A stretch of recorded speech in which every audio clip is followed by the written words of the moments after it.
Sir ನಮಸ್ತೆ, Dharmasthala property ನೋಡಿ. ಇದು ಟಾರ್ ರೋಡಿಂದ 300 ಅಡಿ ಜಾಗ, ತೋಟ. ಇದು ಒಂದು ಬೋರ್ ಇದೆ ನೋಡಿ. ಒಂದು 200 ಅಡಿಯಿಂದ 300 ಅಡಿ ಆಗುತ್ತೆ ಅಷ್ಟೇ. ನೋಡಿ ತೋಟ. ಇದು ಒಂದೇ ಪತ್ತಿ, 1.5 ಎಕರೆ ಜಾಗ, ತೆಂಗು ತೋಟ ಎಲ್ಲ ಸುಸ್ಮರ. ನೀರು ಚೆನ್ನಾಗಿದೆ, ಇಲ್ಲಿ ಮಣ್ಣು ಚೆನ್ನಾಗಿದೆ, ಒಂದೇ ಪತ್ತಿ ಇದೆ ನೋಡಿ. ಕೆಂಪು ರೆಡ್ ಸೈಡು ದುರಸ್ತಿ ಪೋರ್ಡಿ ಸ್ಕೆಚ್ ಆಗಿದೆ. ಇದು ಮೈಸೂರಿಂದ 25 ಕಿಲೋಮೀಟರ್ ಆಗುತ್ತೆ, ಬೆಂಗಳೂರಿಂದ 120 ಕಿಲೋಮೀಟರ್ ಆಗುತ್ತೆ.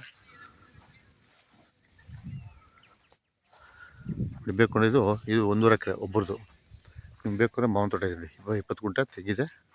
ಇದು ಕೊಡ್ತಾರೆ ಜಾಗ,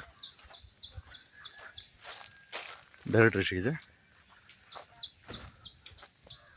ಮೈಸೂರಿಂದ 25 ಕಿಲೋಮೀಟರ್, ಇದು 20 ಗುಂಟೆ ಕೊಡ್ತಾರೆ ನಿಮಗೆ ಬೇಕು ಅಂದರೆ. ಇದು ಬೇರೆ ಒಂದು ಮಾವಿನ ಒಳ್ಳೆ ಒಂದು 20 ವರ್ಷ 30 ವರ್ಷ ಮಾವಿನ ಗಿಡ, ಎಲ್ಲ ಚೆನ್ನಾಗಿದೆ ಮಾವಿನ ಗಿಡ. ಇದು ಅಟ್ಯಾಚ್ ಬೇಕು ಅಂದರೆ.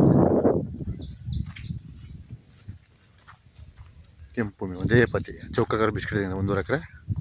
ಇದು ಬೇಕಾದ್ರೆ ಕೊಡ್ತಾರೆ 20 ಗುಂಟೆ ನೋಡಿ. ಪಕ್ಕದು ತೆಂಗಿನ ಒಳ್ಳೆ ಚೆನ್ನಾಗಿದೆ, ತೆಂಗು ಮಾವೆಲ್ಲ. ಮಾವು ದೊಡ್ಡ ಮರ, ಡೈರೆಕ್ಟ್ ಇದೆ ನೋಡಿ. ವಾಟರ್ ಚೇಂಜ್, ಅಕ್ಕಪಕ್ಕ ಕಬ್ಬು ಬೆಳೆದಿದ್ದಾರೆ. ಕರೆಂಟ್ ಚೆನ್ನಾಗಿದೆ.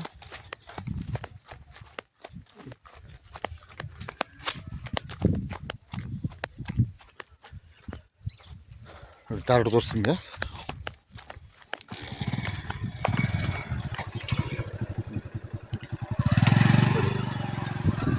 ಇದು ನೆಟ್ಟಸರಿಸ್ತೀವಿ, 20 ಅಡಿ ನೆಟ್ಟಸರಿಸ್ತೀವಿ ಇದು.